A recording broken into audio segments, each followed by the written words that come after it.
Pardon me?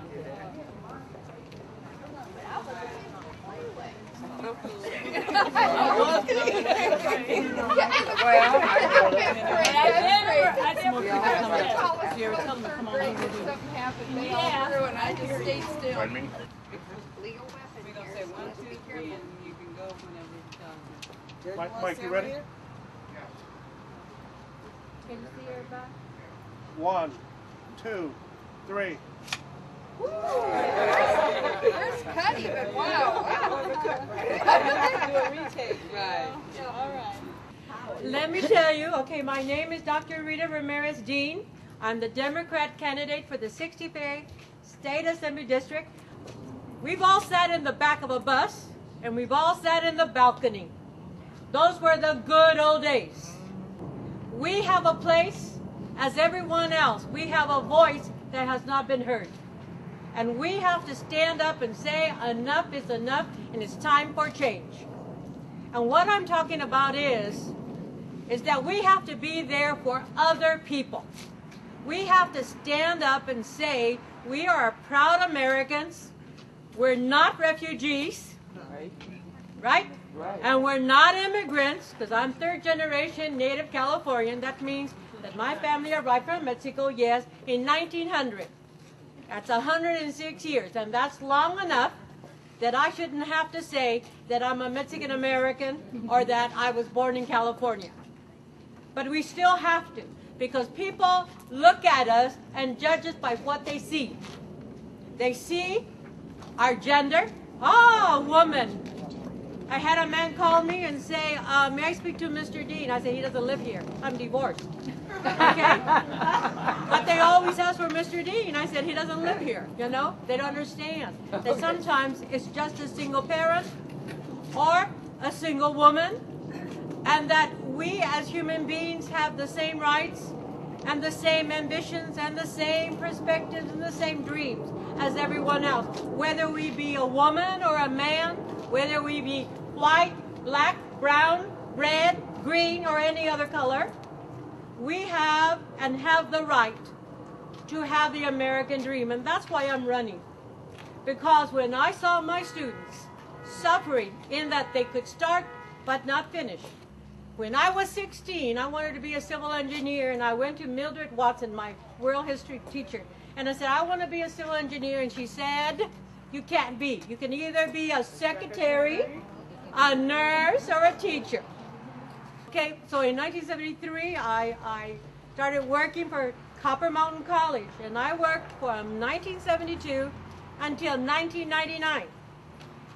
I developed, implemented the entire Department of Foreign Languages, the Department of Reading. I created the English and History portion of developmental education. And in 1999 to 2001, I was elected trustee of Copper Mountain. And my former colleague, and I'm his former boss, is my opponent, the Republican. There are many reasons why you need to vote for me. We've come up the same way. I know the struggles. I know what it takes. And there is, for each and every one of us, an American dream that is ours. So if you look up to the sky, even though we can't say it, you pick a star and you say, that's mine. And the only way to get where you want to go is three basic things. One is education. You can't go without it. Education makes you a total human being. You have the right of choice, and you have the right to say no. Education is where it's at. And what do I want to do? I'm an educator of 38 years. I want to put more money in the hands of local unified school districts. Because we keep sending the money, and they keep giving us nothing. Nothing. Nothing. And we are tired of begging for money. We want money to educate the mind. We want to have smaller classes. We want to have more teachers. We want newer schools. We want textbooks. We want to educate the mind and not put the money in the pocket. Right. It's people that count. Students count of all ages. The door needs to be open for anyone and everyone whenever they want to go back. Let's freeze tuition. because they use it as a form of taxing.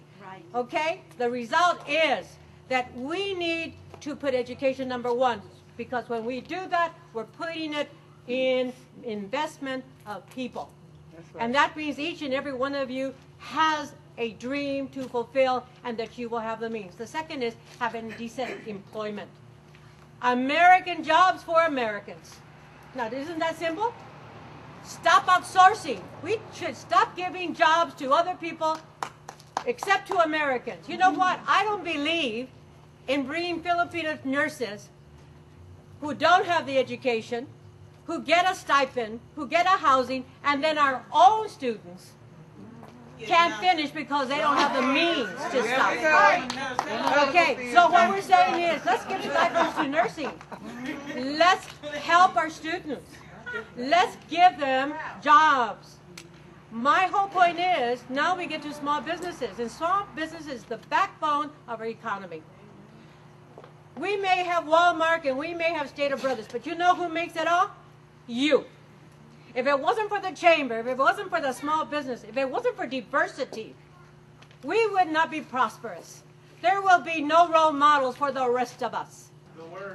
And that's what my plan is. My plan is to come here and say to you that there is someone who cares about you and wants you to prosper and wants you to be a role model. And I want you to serve your communities, because we're all small communities.